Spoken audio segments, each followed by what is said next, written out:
안녕하세요 여러분, 앙찌입니다. 이제 막 주식을 시작하시려는 분들이 많이 물어보시는 질문들이 있습니다. 주식을 시작하려고 하는데 뭘 사야 될지 모르겠어요. 혹은 이런 기업들은 어디서 어떻게 발굴하시는 거예요? 라는 질문들입니다. 오늘은 여러분이 쉽게 투자 대상을 고를 수 있는 방법을 소개해 드리려고 합니다. 이 방법을 알게 되신다면 투자가 결코 어렵고 복잡한 게 아니라 쉽고 재미있는 일이라는 걸 느끼게 되실 겁니다. 먼저 질문을 던져보겠습니다. 우리가 처음 주식을 시작할 때 국내 주식을 먼저 하는 첫 번째 이유가 뭘까요? 아마 친숙한 기업이 많다라는 이유가 가장 클 겁니다. S전자, N포털사이트, K메신저 등등 우리가 평소에 자주 이용하는 기업들이기 때문에 이 기업이 뭘로 돈을 버는지, 미래 전망이 어떤지 어렵게 재무제표를 보거나 사업 보고서를 읽지 않아도 충분히 짐작해 볼 수 있습니다. 만약 그 회사 제품의 팬이라면 그 회사에 다니고 있는 직원들보다 더 잘 알 수도 있습니다. 이런 식으로 열혈 소비자의 입장에서 기업에 관심을 갖기 시작하는 게 투자 대상을 발굴하는 첫 시작입니다. 생각해보면 우리는 하루에도 수십 개의 미국 기업의 제품 혹은 서비스를 이용하고 있습니다. 지금 제 영상을 보여주는 너튜브, 여러분이 사용하고 계신 A사의 스마트폰, 혹은 친구들과 만날 때 자주 가는 별다방 커피까지 어떤 분야에서는 국내 기업보다 미국 기업이 더 친숙하기도 합니다. 그런 기업들을 발굴해보는 겁니다. 제 사례에 빗대서 말씀드려보겠습니다.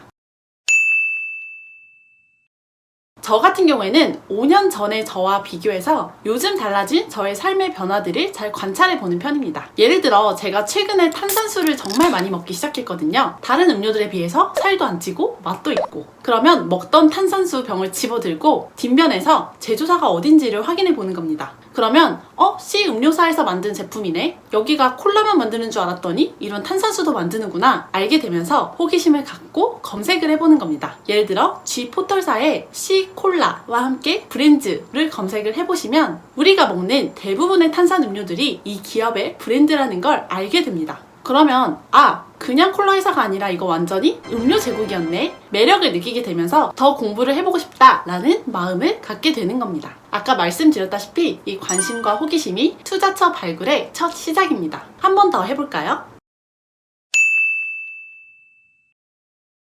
여러분 컴퓨터로 문서 작업하거나 이미지, 영상 작업하실 때 파일 어디다가 저장하시나요? 제가 예전에는 컴퓨터에다 저장을 해놓고 다른 기계에서 열 일이 있으면 메일로 보내놨었거든요. 그런데 요즘에는 스마트폰, 노트북, 데스크톱, 태블릿 PC 등등 하루에도 기기를 3-4개씩 옮겨 다니니까 메일로 보내놓고 작업을 하는 게 엄청나게 번거로운 일이더라고요. 메일로 보내놓는 거 까먹고 카페 가면 뒤늦게 생각이 나서 맞다 이러고 집에 가서 다시 메일로 보내놓고 엄청난 비효율이죠. 그래서 최근에는 아예 클라우드에다가 문서를 넣어놓고 작업을 하기 시작합니다. 그러면 작업을 새로 할 때마다 메일을 보낼 필요도 없고 그냥 저장만 해두면 되기 때문이죠.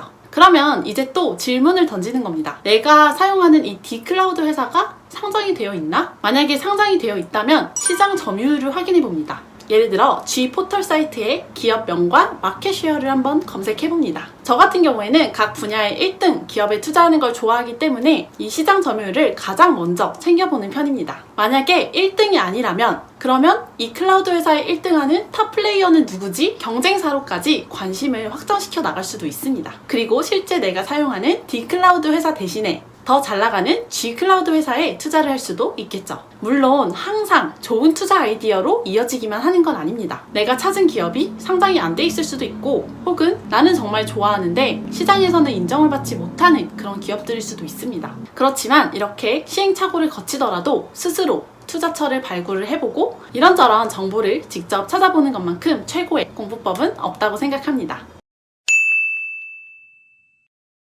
그런데 나를 관찰해도 잘 모르겠다 싶으실 수도 있잖아요. 그럴 때는 가족이나 친구 등 주변 사람들을 관찰해보는 것도 좋은 방법입니다. 예를 들어 저 같은 경우에는 신랑이 자주 보는 너튜브 컨텐츠를 관찰해보는 편입니다. 제 신랑이 본인이 자주 보는 컨텐츠에 대해서 얘기를 많이 해주거든요. 그런데 보통 투자나 동기부여, 음악 같은 본인이 관심을 두는 컨텐츠만 자주 보는데 가끔은 좀 특이한 걸 볼 때가 있습니다. 최근 같은 경우에는 M크래프트나 VR 채팅챗 같은 게임 방송들이었습니다. 그러면 저는 또 질문을 던지는 겁니다. 요즘 저런 VR 게임들이 대세인가? 실제로 영상을 보니까 가상세계에 웅장한 건물도 짓고 그 결과물을 가지고 컨테스트도 열고 이 새로운 소통 방식들이 너무 재밌고 획기적인 거예요. 게임에 대해서 하나도 모르는 저도 푹 빠져서 봤을 정도였습니다. 그러면 이제 여기서 또 질문을 던지는 겁니다. 저런 게임이 대중화되면 누가 돈을 벌까? 이 게임의 제작사이자 배급사인 M소프트웨어 회사가 돈을 벌까? 혹은 이런 게임이 일반화되면 컴퓨터 사양이 중요해질 테니까 컴퓨터 부품 회사들이 돈을 벌까? 이런 식으로 그 게임 자체뿐만 아니라 게임의 제작사, 배급사, 컴퓨터 부품사까지 관련 기업들을 계속해서 확장해 나갈 수 있습니다. 이로써 저는 하루에 3개 이상의 기업을 발굴하게 된 겁니다. 매일 마시는 탄산수, 매일 쓰는 클라우드, 그리고 매일 보는 신랑을 통해서 말이죠. 정리하자면 나와 내 주변 사람들의 삶의 변화를 잘 관찰하고 그 변화가 지속된다면 누가 돈을 벌까? 투자 아이디어로 연결시켜보는 연습을 해보자는 겁니다. 그러면 분명 국내 기업들뿐만 아니라 미국 기업들도 많이 발견하게 되실 겁니다. 미국 기업들은 국경을 넘어서 우리 삶에 너무나 깊숙이 들어와 있기 때문이죠. 이상 투자처를 스스로 발굴해 볼 수 있는 가장 쉽고 확실한 방법을 소개해 드렸습니다. 이제 과연 내가 이 기업에 투자를 할지 말지 결정을 내려야겠죠? 다음 시간에는 제가 투자를 결정하는 몇 가지 기준들을 소개해 드리겠습니다. 그럼 오늘은 여기까지 하도록 하겠습니다. 안녕!